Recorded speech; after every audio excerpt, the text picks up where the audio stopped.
तो आज जो हम सबसे पहले जो टॉपिक कवर करने वाले हैं, this topic is called trigonometric levelling. तो बेटा सबसे पहले तो मैं आपसे बात कर लेता हूँ।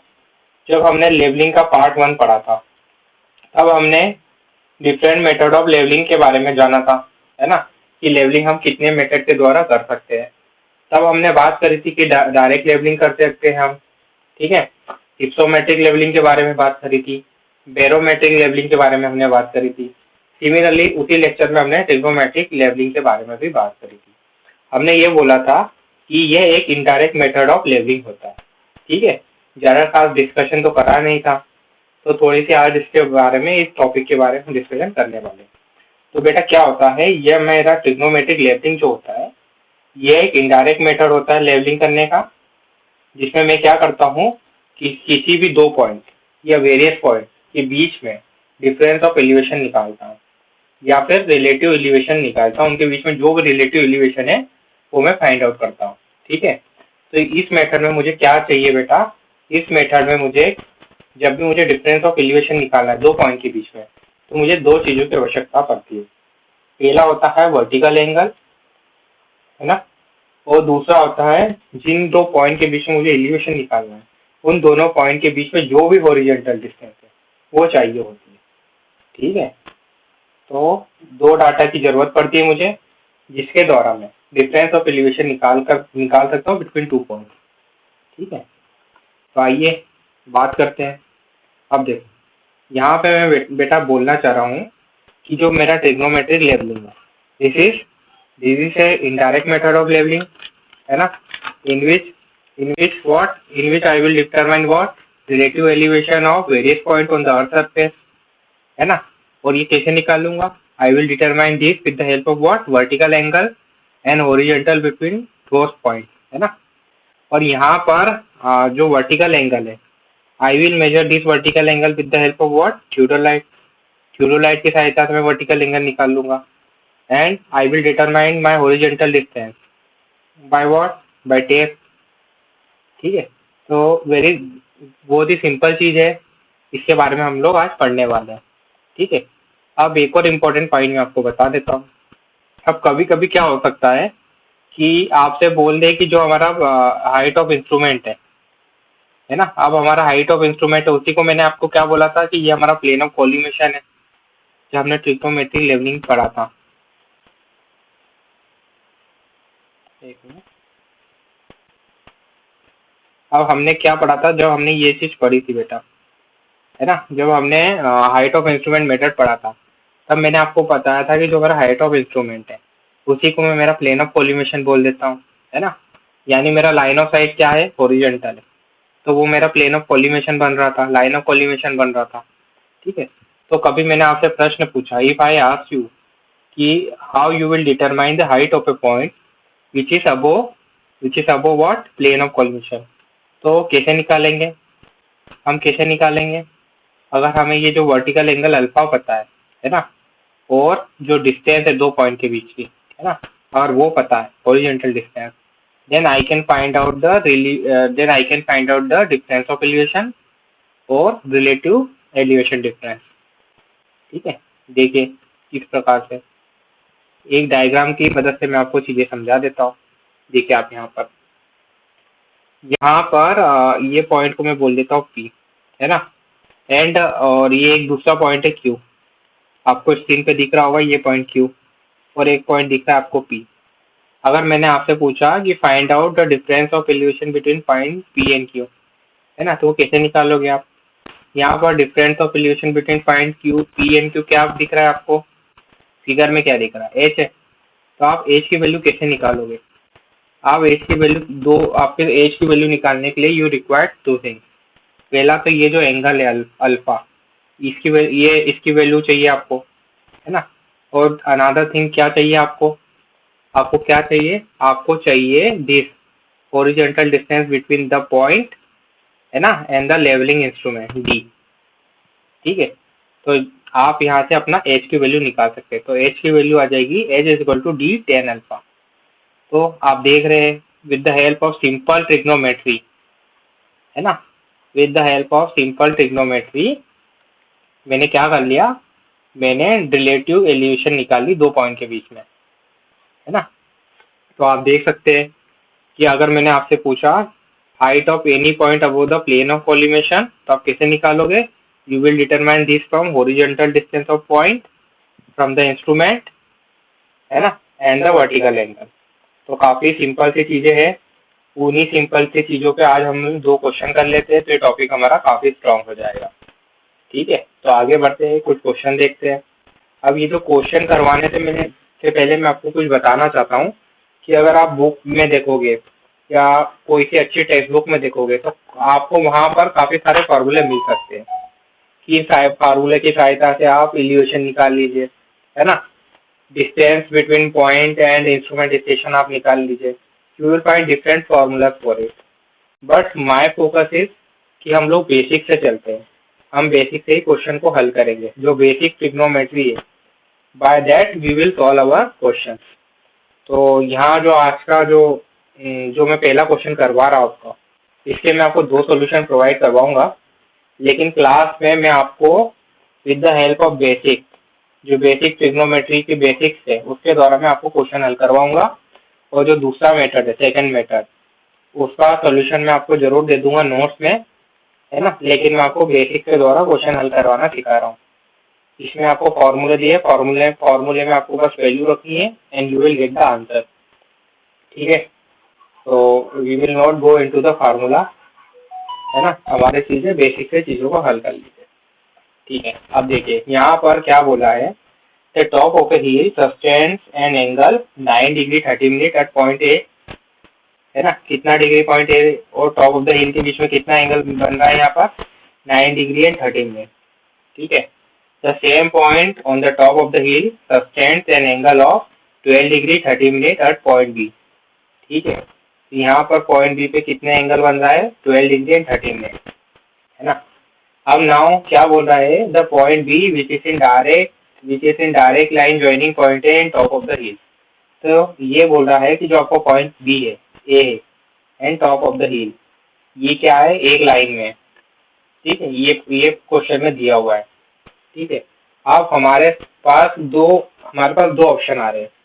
या तो पहले पॉइंट ए होगा, फिर पॉइंट बी होगा, फिर टॉप ऑफ द हिल होगा, है ना। या तो पहले पॉइंट बी हो जाएगा, फिर ए हो जाएगा, फिर टॉप ऑफ द हिल हो जाएगा, है ना। या फिर हो सकता है कि टॉप ऑफ द हिल बीच में हो जाए, कुछ भी हो सकता है। लेकिन आप यहाँ पर देख रहे हो कि यहाँ पर ऐसा बोला है कि जो एंगल ए है, जो पॉइंट ए है, वहां से टॉप ऑफ द हिल का कितना एंगल बन रहा है? 9 डिग्री 30 मिनट।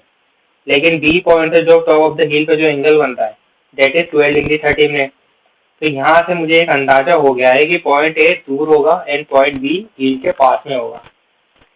ठीक है, तो सबसे अधिक दूरी पे कौन होगा हिल से? पॉइंट ए, फिर पॉइंट बी रहेगा, then you will get the top of the hill. तो इस तरीके से ये एक लाइन में मौजूद होगा। ठीक है बेटा, तो इसी कंसेप्ट का, इसी अप्रोच का यूज करते हैं। फर्स्ट ऑफ ऑल मैं डायग्राम बना लेता हूँ। एक रफ डायग्राम बना लिया मैंने यहाँ पे। ठीक है, अब देखिए अब करना क्या है हमको। अब यहाँ पर हमें बोला गया है कि जो डिस्टेंस ए बी है वो कितनी है? पॉइंट ए और बी के बीच में जो distance it is given as 1600 metre. तो मैंने यहाँ पर इंडिकेट कर दिए 1600 मीटर। ठीक है, यहाँ पर मैंने इंडिकेट कर दिया 1600 मीटर। ठीक है, अब देखिए, अब उसके बाद क्या बोला है? Determine the elevation of the top of the hill and is distance from point A. अब यहाँ पर elevation of the top of the हिल बोला है ना। कुछ डाटा दिया है निकालने का। Given elevation of point A is 430.650, ये दिया है। तो इसको क्वेश्चन को हल कैसे करेंगे? ठीक है, तो अब देखें यहाँ पे बहुत आसान तरीका है। यहाँ पर अगर आपसे पूछा है elevation of the top of the hill, तो इसके लिए आपको एज जो डिस्टेंस यहाँ पे शो कर रही है फिगर में, ये आपको फाइंड आउट करना पड़ेगा। तो यहाँ पर elevation of top of the hill क्या हो जाएगा आपका? ये हो जाएगा H plus elevation of point A, है ना। तो यहाँ पर आपका elevation of top of the hill हो जाएगा H plus elevation of point A. यहाँ पर एलिवेशन ऑफ पॉइंट ए आपका दिया हुआ है 430.650, 650 मीटर। ठीक है, इसके साथ में आप ये जो एच वाली जो वैल्यू आप डिटरमाइन करोगे इसको जोड़ दोगे तो आपको इल्यूशन ऑफ द टॉप से हिल मिल जाएगी। ठीक है, और एक और चीज पूछी है यहाँ पर कि found out distance from point है, टॉप ऑफ द हिल और जो हमारा ए पॉइंट है उसके बीच में जो दूरी है वो कितनी होगी, 1600 प्लस डी, ये जो कैपिटल डी है यही होगी ना। फिगर से हमें समझ में आ रही है। तो हमारा मकसद क्या है, अगर हमें क्वेश्चन सॉल्व करना है then I required this value D and this value H. तो हम आगे बढ़ते हैं, क्वेश्चन को सॉल्व करते हैं और value capital D and value small H इसको हम डिटरमाइन करते हैं। ठीक है, तो सिंपल ट्रिग्नोमेट्री से सॉल्व करेंगे। अब देखिए एच पे फोकस रहेगा, स्मॉल एच पे फोकस रखिए। सबसे पहले स्मॉल एच क्या होगा, अगर मैं पॉइंट बी पे खड़ा हूँ तो यहाँ से अगर मेरे को स्मॉल एच निकालना है तो स्मॉल एच कितना होगा, small H equal to capital D into 10 12 degree 30 minute, simple trigonometry. ठीक है, अब आप जाइए और पॉइंट ए पे खड़े हो जाइए और यहाँ से स्मॉल एच की वैल्यू बताइए। तो आप स्मॉल एच की वैल्यू क्या रिपोर्ट करोगे, 1600 प्लस कैपिटल डी इंटू में 10 9 डिग्री एंड 30 मिनट। ठीक है, अब आपने दो इक्वेशन बना लिए। ठीक है, आपने बेटा दो इक्वेशन बना लिए। अब आप क्या देख रहे हो, यहाँ पर आपके पास दो इक्वेशन है और दो वेरिएबल है। अब आप इसको सॉल्व करेंगे तो आपके पास एच और डी की वैल्यू आ जाएगी। तो अब हम सबसे पहले क्या करते हैं, इन दोनों इक्वेशन को क्या कर देते हैं, इक्वेट कर देते हैं, है ना। इक्वेशन 1 और 2 इसका नाम दे दिया। तो 1 इक्वल टू 2 में जब करूंगा तो D 10 12 degree 30 minute equal to 1600 plus capital D into 10 9 degree 30 minute, इसको इक्वेट कर दूंगा मैं। Then I will get the value of D. अब यहाँ से डी की कुछ वैल्यू मैंने सॉल्व करके निकाली है तो 4921.8 आ जाएगा। 4920 इसके समथिंग इसके आ जाएगा, है ना। 4921.8 आ रहा है मेरा, है ना, मैं इसको सॉल्व किया था। तो ठीक है, अब देखिए, अब यहाँ से आप इस वैल्यू को कैपिटल डी की वैल्यू क्या स्मॉल एच की वैल्यू निकाल सकते हैं। स्मॉल एच क्या हो जाएगा, कैपिटल डी इंटू 10 12 डिग्री 30 में। अब यहाँ कैपिटल डी की वैल्यू तो आपको पता ही थी, कितनी थी अभी निकाली थी आपने, 4921.8। तो यहाँ से you will get the value of small H और स्मॉल एच आ जाएगा 1091.16 मीटर। ठीक है, तो सिंपल तरीके से हमने ट्रिग्नोमेट्री का यूज करते हुए स्मॉल एच और कैपिटल डी की वैल्यू निकाल ली है। अब आपसे मैं पूछ रहा हूँ determine distance determine the evolution. अब टॉप ऑफ द हिल और जो पॉइंट है उसके बीच में कितनी दूरी हो गई, कितनी जो डिस्टेंस है रिक्वायर्ड डिस्टेंस, अब रिपोर्ट कर देना 1600 प्लस कैपिटल डी जो भी वैल्यू आएगी। ठीक है, इसको आप रिपोर्ट कर देना। अब आपसे मैं पूछ रहा हूँ कि what is the elevation of the top of the hill, क्या बोल दोगे, elevation of top of the hill. Elevation of top of the हिल आप क्या रिपोर्ट करोगे बेटा, है ना, क्या रिपोर्ट करोगे आप, कितनी हो जाएगी, small H plus elevation of A, क्या आ जाएगा, एच की वैल्यू स्मॉल एच की वैल्यू अभी आपने निकाली, कितना निकाला था 1091.16 प्लस एलिवेशन ऑफ ए कितना आ जाएगा 430.65, then you will get the elevation of the top of the hill. ठीक है, तो बहुत सिंपल तरीके से हमने सॉल्व करा क्वेश्चन को, ट्रिग्नोमेट्री लगाई है। अब इसका एक सेकंड मेथड से मैंने सॉल्यूशन दिया आपके नोट्स में, उसको भी आप एक बार देख लीजिए। ठीक है, फॉर्मूला ऐसे ही बनेगा, उसको आप याद कर लीजिए या फिर आप इस तरीके से करिए। ये केसेस पे निर्भर है कि दोनों पॉइंट एक तरफ हो, सेम लाइन ऑफ साइड पर है ना, तो कुछ कंडीशन के हिसाब से फॉर्मूले बनेंगे, तो उसमें हम जा नहीं रहे, है ना। हम एक और क्वेश्चन सॉल्व करते हैं, we are going to solve another numerical. ठीक है, तो our focus is to build our concept. ठीक है, अब आप ये क्वेश्चन पढ़िए। Now in this question you are asked to find a reduced level of a charge sphere C from the following observation taken from two station A and B 50 metre apart। अब यहाँ पर आपको दो station दिया A and B जिनके आपस के बीच की जो दूरी है 50 मीटर है। ठीक है। अब यहीं से आप ऑब्जर्वेशन कर रहे हैं, ठीक है, और ऑब्जर्वेशन करके आपने कुछ वैल्यू को मेजर करा। जैसे आपने यहाँ पर एंगल बी ए सी उसको मेजर करा। एंगल बी ए सी को अगर मैं सिंपल भाषा में बोल देता हूँ, एंगल ए को आपने मेजर करा, it will come out to be 60 degree. Then you have measured angle A B C, है ना, यानी एंगल बी 50 डिग्री आ गया आपका। Angle of elevation from A to the top of the spire, है ना, 30 degree. Angle of elevation from point B to top spire 29 degree, ठीक है। Staff reading from A on benchmark of reduce level 20 equal to 2.5। Staff reading from B to the same benchmark equal to 0.5 metre. तो अलग अलग data दिया है और आपको अब भी बोला है रेड्यूस लेवल और चार्ज स्पायर सी निकालना है, तो ठीक है। तो क्वेश्चन को सॉल्व करने के लिए हमें क्या करना पड़ेगा, वापस एक सिंपल सा फिगर बनाना पड़ेगा, and with the help of that figure क्या करेंगे, हम क्वेश्चन को सॉल्व कर लेंगे, ठीक है। तो यहाँ पर एक चीज हमेशा याद रखना, हमें ट्रिग्नोमेट्रिक लेवलिंग करना है तो हमको पहले तो प्लेन ऑफ कॉलिमेशन तक पहुंचना है, and once I reach the plane of collimation तो फिर जो स्मॉल एक्स की जो वैल्यू है वो हम लोग निकाल ले जाएंगे, ठीक है। अब यहाँ पर मुझे क्या करना पड़ेगा कि मुझे रेड्यूस लेवल निकालना है ना, चर्च स्पायर पॉइंट सी, ठीक है। तो मुझे सबसे पहले क्या करना पड़ेगा, I have to find out the plane of collimation A के हिसाब से, then I have to find the plane of collimation B के हिसाब से, है ना। अब इसको निकालने के लिए भी डाटा ऑलरेडी गिवन है, 20 मीटर की बेंचमार्क पे जो स्टाफ की रीडिंग है। With the help of that reading I can find out the what is the actual elevation of plane of collimation, ठीक है। अब देखिए सबसे पहले तो मुझे जो चाहिए, मुझे डिस्टेंस भी चाहिए कि what is the distance between A and C. ये गिवन है, नहीं गिवन है ना, हॉरिजॉन्टल डिस्टेंस। तो मुझे यहाँ पर हॉरिजॉन्टल डिस्टेंस ए और सी के बीच की हॉरिजॉन्टल डिस्टेंस नहीं पता है, और मुझे यहाँ पर बी और सी के बीच की जो हॉरिजॉन्टल डिस्टेंस है वो भी नहीं पता है। तो फर्स्ट ऑफ ऑल मुझे ऐसी व्यवस्था करनी है कि मुझे जो हॉरिजॉन्टल डिस्टेंस है ए एंड सी और बी और सी की वो पता चल जाए, ठीक है। तो मैं ट्रिग्नोमेट्री लगाऊंगा, ठीक है। अब देखो ट्रिग्नोमेट्री में लगाने वाला हूँ।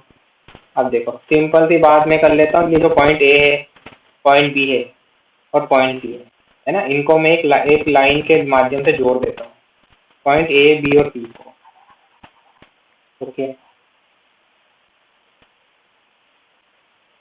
Point A, point B and point C, ठीक है। अब यहाँ पर हम सबसे पहले जो गिवन वैल्यूज है उसको यहाँ पर लिख देते हैं।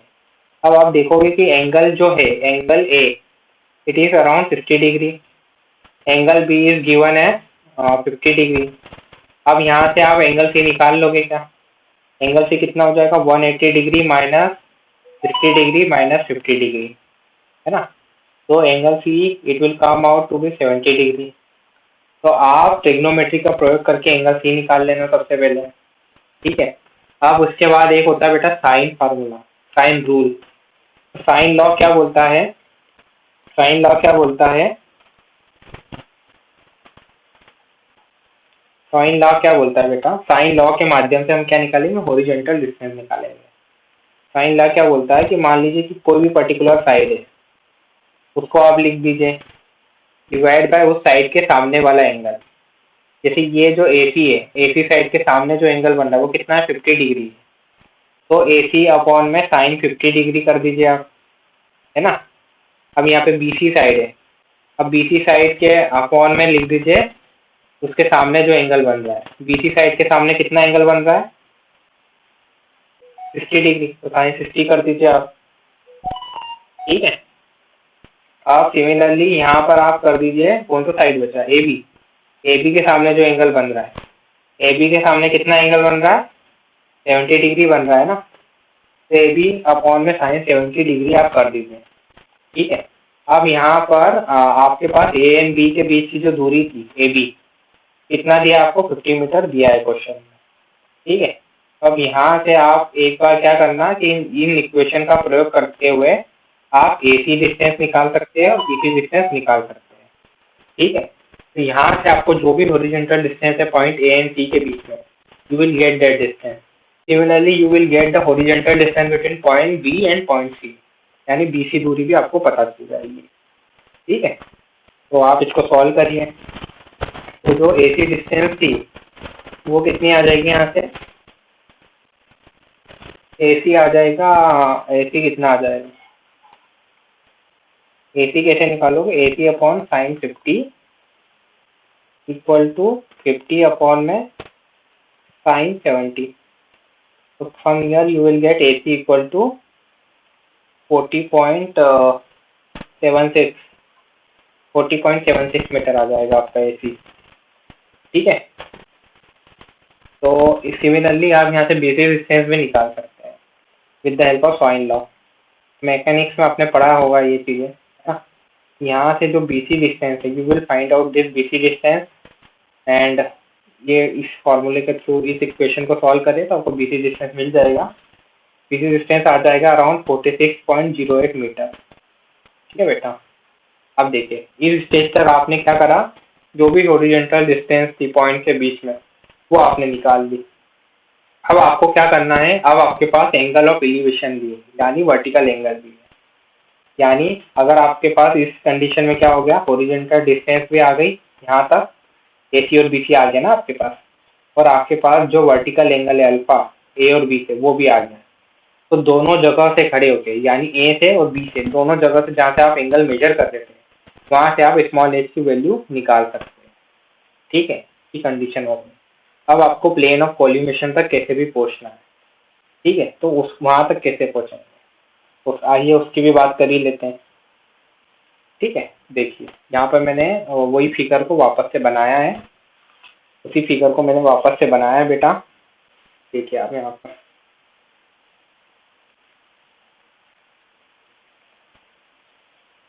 अब देखिए यहाँ पर क्या करा है मैंने, यहाँ पर ये जो, हाँ ठीक है, इसको तो हमने सॉल्व कर ही लिया है और इस फिगर को भी यहाँ पर हमने प्रॉपरली बना दिया है।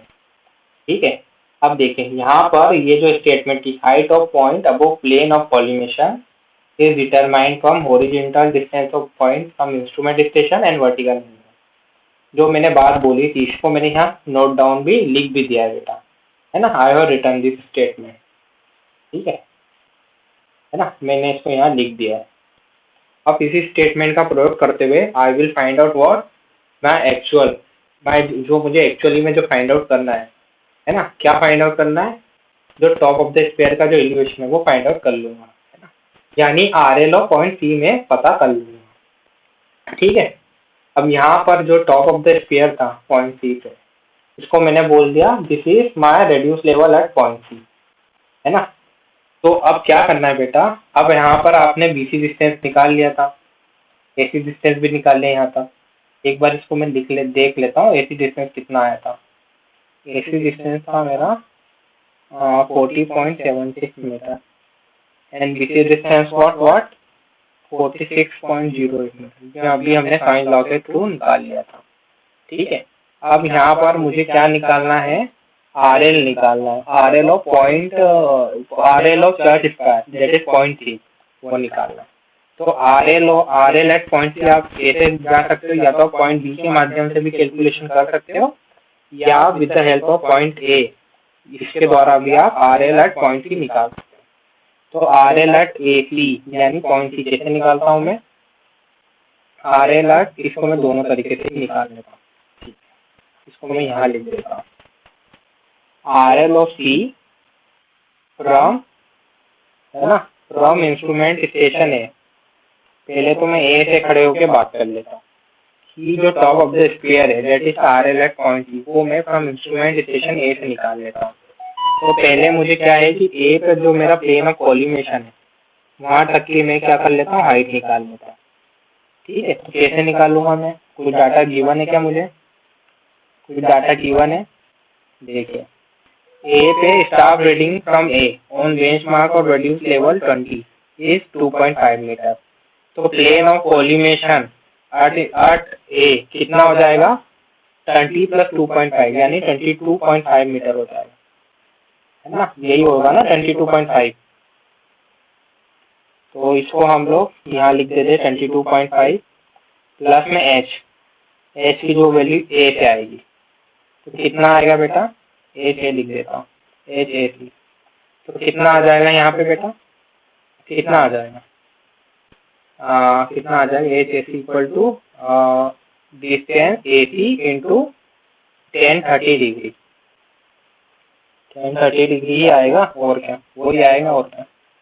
ठीक है, तो यहाँ से reduce level at point C from instrument station A आपके पास आ जाएगा, कितना आ जाएगा, it will come out to be around 46.032 metre. ठीक है, आप देखिए, हाँ ठीक है। अब यहाँ पर आप पॉइंट B से कैलकुलेशन करिए। आप RL of point C from instrument station B इसको फाइंड आउट कर लेते हैं। तो अब यहाँ पर हम वापस से पीछे जाते हैं और जो प्लेन ऑफ कॉलिमेशन बन रहा है B पे उसको फाइंड आउट करते हैं। तो ये कितना आ जाएगा, सेम बेंचमार्क बोला है, तो यहाँ पर B पर खड़े होते हुए जो प्लेन ऑफ कॉलिमेशन है उसका एलिवेशन कितना मिल रहा है मुझे, 20 + 0.5 यानी 20.5 आ जाएगा। ठीक है, तो इसको वैल्यू को मैं यहाँ पुट कर लेता हूँ, इस वैल्यू को मैं यहाँ पुट कर लेता हूँ 20.5 प्लस में जो भी डिफरेंस ऑफ एलिवेशन है B और C के, ये जो टॉप पॉइंट है इसके और C पॉइंट के बीच में ये जो दूरी है ये निकाल लेता हूँ। ठीक है, तो कितना आ जाएगा बेटा, 20.5 प्लस क्या आ जाएगा, ये BC एज BC की वैल्यू क्या आएगी, BC इंटू 1029 डिग्री आ जाएगी। सही से लिख देता हूँ, 20.5 प्लस BC 1029 डिग्री। तो इन दिस वे क्या कर लूंगा, मैं क्वेश्चन को सॉल्व कर लूंगा। तो RL eight point C from instrument station CB में निकाल लूंगा, कितना आ जाएगा, 46.042 मीटर। तो आप देखिए, आपने A के थ्रू भी RL एट पॉइंट C निकाल लिया और B के थ्रू भी RL एट पॉइंट C निकाल लिया। अब दोनों की जो वैल्यू आ रही है उसमें बहुत कम अंतर आ रहा है, तो आपको ज्यादा एक्यूरेसी चाहिए, तो आप क्या करिए, average RL of point C निकाल लीजिए, है ना। तो इसको मैं बोल देता हूँ 1, इसको मैं बोल देता हूँ 2। तो इक्वेशन 1 एंड इक्वेशन 2 से जो भी वैल्यू आ रही है उसको प्लस करके आप एवरेज कर दीजिए, तो आपके पास average reduce level of point C आ जाएगा। कितना आ जाएगा, 46.037 आ जाएगा। ठीक है, तो इन दिस में आप ट्रिग्नोमेट्रिक लेवलिंग का प्रयोग करते हुए क्वेश्चन को काफी आसानी से सॉल्व कर सकते हैं। ठीक है, तो 2 क्वेश्चन बताने थे मुझे, मैंने बता दिए ट्रिग्नोमेट्रिक लेवलिंग में। अब इसमें जो डिफरेंट फॉर्मूले बनते हैं उस पर हम जा नहीं रहे हैं। ठीक है, क्योंकि काफी सारी चीजें लेंदी हो जाएगी, उसमें हमको घुसना नहीं है। ठीक है, काफी केसेस बनेंगे, कॉम्प्लिकेटेड चीजें हो जाएगी, हमको बेसिक के थ्रू क्वेश्चन सॉल्व करना है। इसी क्वेश्चन को आप कॉम्प्लेक्स तरीके से कर सकते हैं, बट हमारा ओपिनियन यही है कि आप बेसिक के थ्रू क्वेश्चन को हल कर लीजिए, और हमारा क्वेश्चन को हमने बेसिक के थ्रू हल कर लिया। ठीक है, हमारा मकसद है आंसर लाना। ठीक है, चलिए आगे बात करते हैं। आगे अब जो हम थोड़ी बहुत आज जो बात करने वाले हैं, कुछ थ्योरेटिकल पोर्शन हम लोग कवर कर लेते हैं, दैट इज कंटूरिंग। अब बेटा कंटूरिंग होता क्या है, अब देखो क्या होता है, ग्राउंड के सरफेस पे ऐसे बहुत सारे पॉइंट होंगे जिनका अपने बेंचमार्क से या फिर मीन सी लेवल से सेम हाइट होगा, सेम ऊपर होंगे, है ना। यानी मैं क्या बोलना चाह रहा हूँ कि there are several point on the earth surface जिनका अपने मीन सी लेवल से बराबर हाइट होगा, है ना। यानी उनका एलिवेशन मीन सी लेवल से बराबर होगा, यानी एक पॉइंट मीन सी लेवल से 100 मीटर ऊपर है और दूसरा पॉइंट भी और तीसरा पॉइंट भी मीन सी लेवल से 100 मीटर ऊपर है, तो इनका क्या है, बराबर एलिवेशन, इक्वल एलिवेशन है ना। यही मैं बोलना चाह रहा हूँ।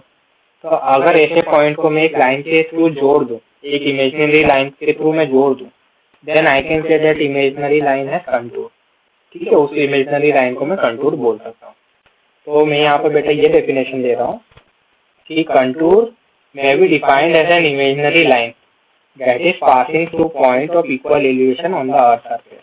ठीक है, तो जो भी इक्वल पॉइंट है अर्थ के, जो भी पॉइंट इक्वल एलिवेशन वाले, उनको आप एक लाइन के थ्रू जोड़ दीजिए, एक इमेजिनरी लाइन के थ्रू जोड़ दीजिए, that imaginary line is called your contour. ठीक है, तो काफी आसान चीजें हैं। अब देखो इससे हमें फायदा क्या होने वाला है। ठीक है, अब देखो इससे क्या होगा कि you will gate general idea about the topography, what is the actual topography, you will get idea about the topography, है ना। मान लीजिए कि 100 मीटर वाले पॉइंट्स को मैंने जोड़ दिया, है ना, जो कि 100 मीटर वाले पॉइंट यानी कि वो पॉइंट मीन सी लेवल से 100 मीटर ऊपर है ना। 90 मीटर वाले पॉइंट्स को मैंने जोड़ दिया, ठीक है।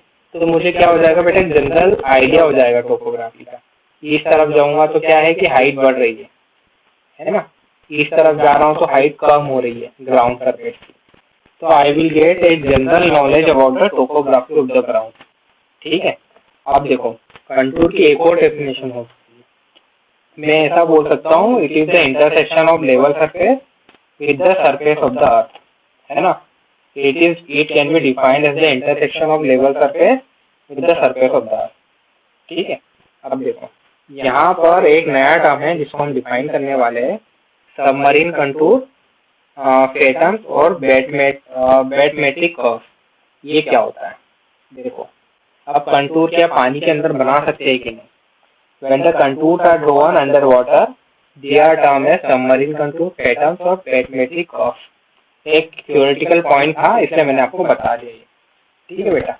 अब देखिए कुछ और बात कर लेते हैं, है ना, कुछ और बात भी हम लोग कर लेते हैं। अब देखो बेटा क्या होता है, एक टर्म होता है कंटूर इंटरवल, है ना, कंटूर इंटरवल होता है, इसके बारे में क्या बात करते हैं। अब देखो अभी मैंने आपको क्या समझाया था, कंटूर क्या होता है, ऐसे पॉइंट जिनका सेम एलिवेशन होता है, इक्वल एलिवेशन होता है ना, अर्थ सरफेस पे, उनको जोड़ दोगे तो आपको एक कंटूर लाइन मिल जाएगी।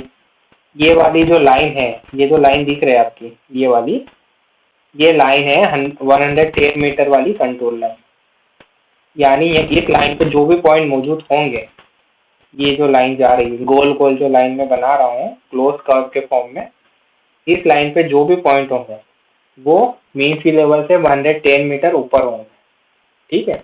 अब सिमिलरली यहाँ पर ये जो ब्लू लाइन से मैंने एक और लाइन ड्रॉ कर ली, एक मिनट, यहाँ पर आप देखिए कि एक और लाइन मैंने अंदर की तरफ ड्रॉ करी है, ये क्लोज कर्व बना रहा है, ये लाइन भी क्लोज कर्व के फॉर्म में जा रही है अंदर ही अंदर। तो यहाँ पर जो भी पॉइंट होंगे इस लाइन के ऊपर, वो मीन सी लेवल से कितने ऊपर होंगे, 100 मीटर ऊपर होंगे, ठीक है। तो ये 100 मीटर वाली कंट्रोल लाइन हो गई। सिमिलरली 90 मीटर वाली कंट्रोल लाइन मैंने बना दी बेटा। अब आप देखोगे कि ये जो कंट्रोल लाइन है इसके बीच में कुछ ना कुछ वर्टिकल दिशा में कुछ ना कुछ डिस्टेंस होगी, है ना। यानी सपोज यहाँ पर I am saying that 110 metre वाली कंट्रोल लाइन एंड 100 मीटर वाली कंट्रोल लाइन, इनके बीच में कितने का डिफरेंस हो रहा है वर्टिकल दिशा में, आप देखोगे ये वाला जो 110 मीटर वाला जो कंट्रोल लाइन है, it is 10 metre above what get 100 metre वाला कंट्रोल लाइन। तो यहाँ पर ये जो इंटरवल हो गया इसी को मैं बोलता हूँ कंटूर इंटरवल, ठीक है।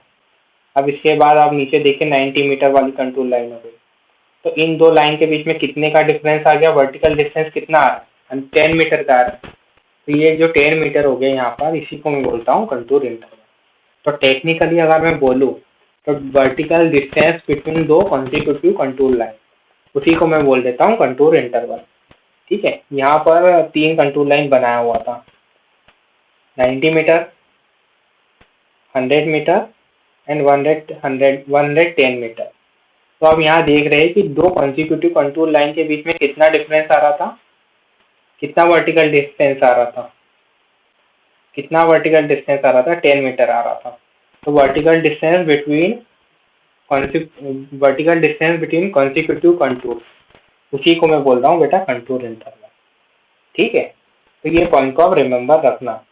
अब देखो जब भी मुझे सर्वे काम करना है या प्लान बनाना है, मैप बनाना है, तो मेरी कोशिश हमेशा यही रहनी है कि जो मेरा कंटूर इंटरवल वो कैसा है, कांस्टेंट हो। लेकिन जरूरी नहीं है कि आपका कंटूर इंटरवल हमेशा कांस्टेंट है, सम टाइम कंटूर इंटरवल में वेरी। अब यहाँ इन दिस केस आप देख रहे हो कि कंटूर इंटरवल कितना था, कांस्टेंट था, 10 ही था। लेकिन क्या हो सकता है, कभी कभी कंटूर इंटरवल वेरी कर सकता है। तो ये जो कंटूर इंटरवल अगर वेरी करेगा तो ये कि हमें फॉल्स इंप्रेशन दे सकता है regarding the steepness of the ground.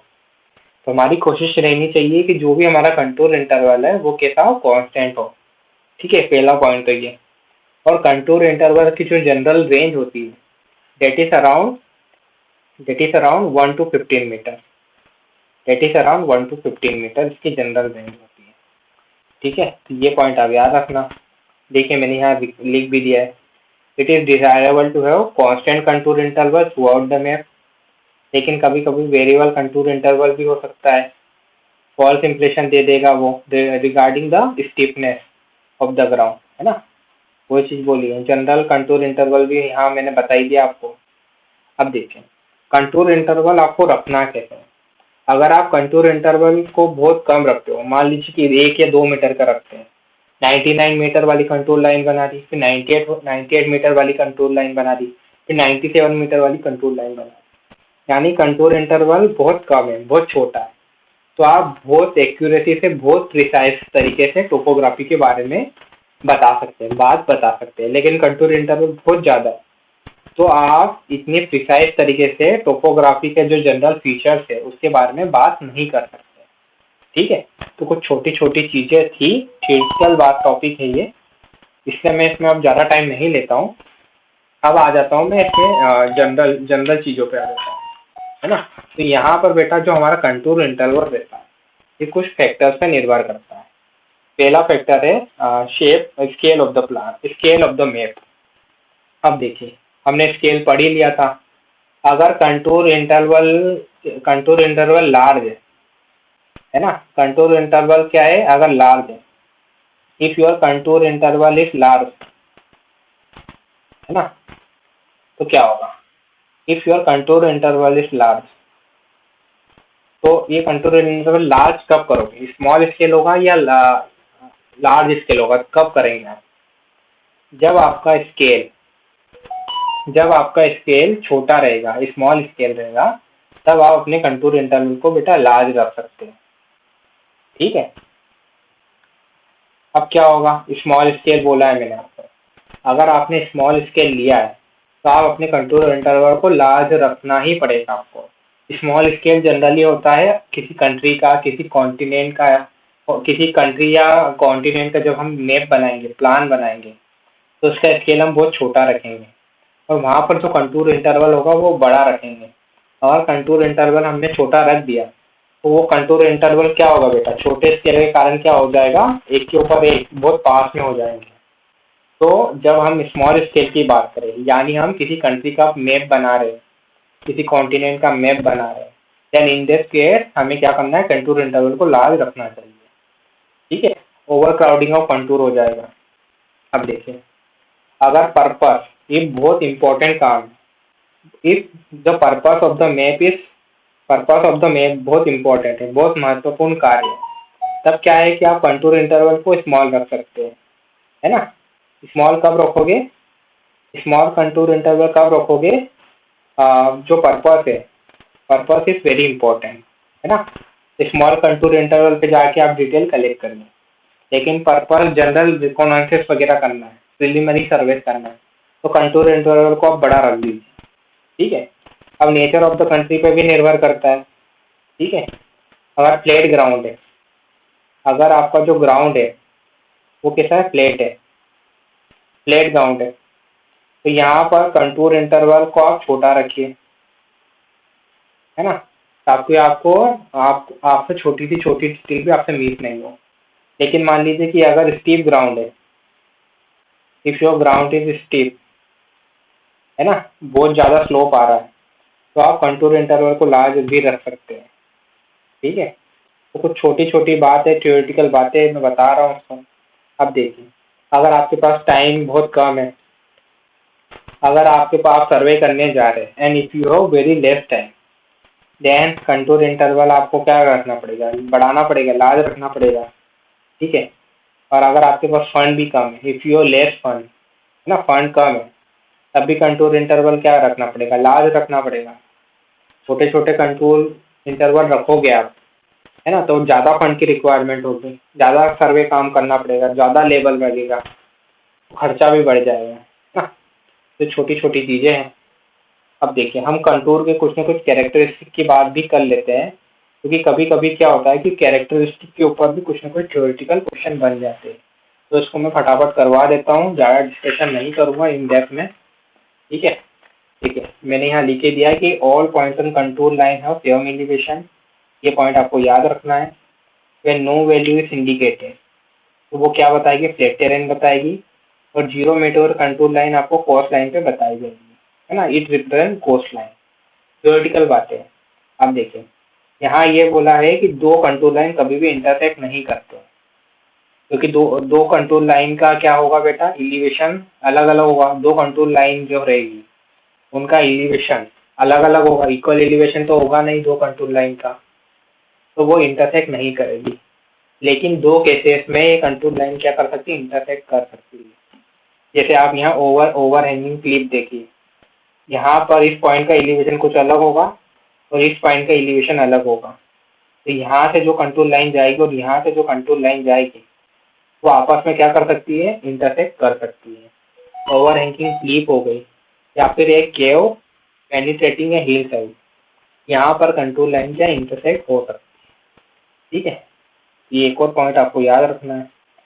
अब देखो, जो आपकी कंटूर लाइन है it is a close curve, या तो ये मैप के अंदर क्लोज होगी या बाहर क्लोज होगी, डिपेंडिंग ऑन द टोपोग्राफी। अब आप देख ही रहे हैं यहाँ पर, है ना, ये कंटूर लाइन है क्लोज कर्व बना रही है। ठीक है, तो ये कुछ कैरेक्टरिस्टिक है। अब देखिए, अगर आपको इक्वली स्पेस्ड कंटूर लाइन है, कंटूर लाइन जो है इक्वल स्पेस पे, तो आपका जो स्लोप होगा बेटा वो यूनिफॉर्म स्लोप इंडिकेट करेगा। लेकिन कंटूर लाइन बहुत दूर दूर है, तो आपका जो स्लोप है it will indicate a gentle slope, है ना।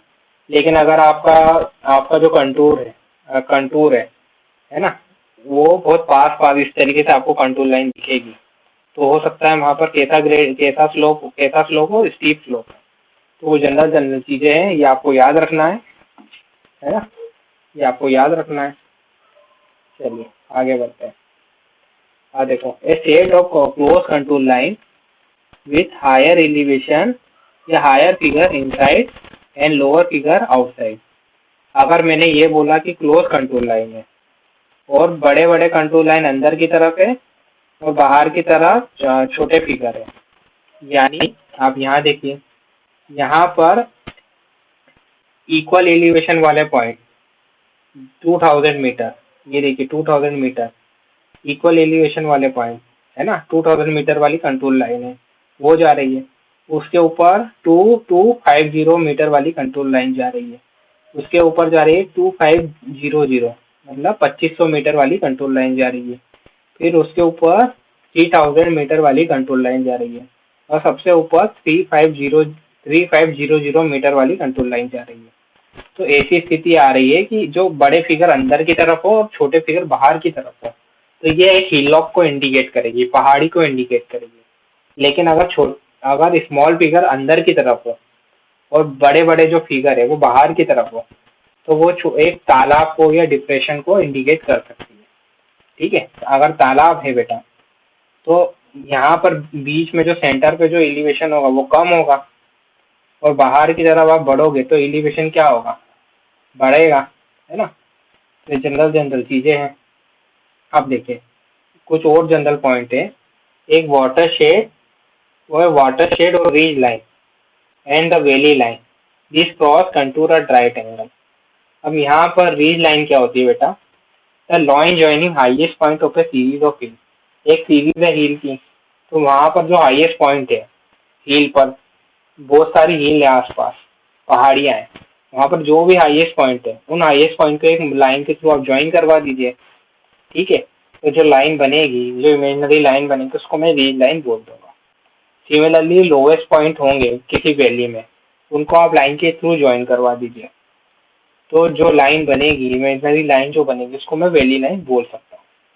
कुछ और इम्पोर्टेंट पॉइंट्स हैं वो भी यहाँ लिखे हैं मैंने, कि irregular contour represent an uneven ground surface or direction of steep slope is along the shorter distance between the contour। ठीक है, डायरेक्शन ऑफ स्टीप स्लोप क्या होगा, is along the shorter distance between the contour। देखो यहाँ figure के through आपको कुछ ना कुछ चीजें यहाँ से दिख भी जाएगी, समझ में भी आई जाएगी। ठीक है, चलिए आगे बढ़ते हैं। और two contour line having same elevation can not unite and continue has one line. तो ये भी आपको पता होना चाहिए कि दो कंटूर लाइन जिनका सेम एलिवेशन है ये एक लाइन के रूप में कंटिन्यू होगी। तो ये कुछ कैरेक्टरिस्टिक थे कंटूर लाइन के। तो काफी सारी चीजें हमने डिस्कस कर ली है बेटा। तो अगली क्लास में हम और आगे बात करेंगे। तो आज की क्लास हम अभी खत्म करते हैं, है ना। आज की क्लास को हम लोग अब खत्म करते हैं। आप लोग आगे भी पढ़ते रहिए और अगली क्लास में जो हम हमारा लेक्चर नंबर 14 लाने वाले हैं, ठीक है। तो उसमें हम लोग ट्रिग्नोमेट्री को चालू करेंगे, ठीक है। तो आज के लिए इतना ही, ठीक है।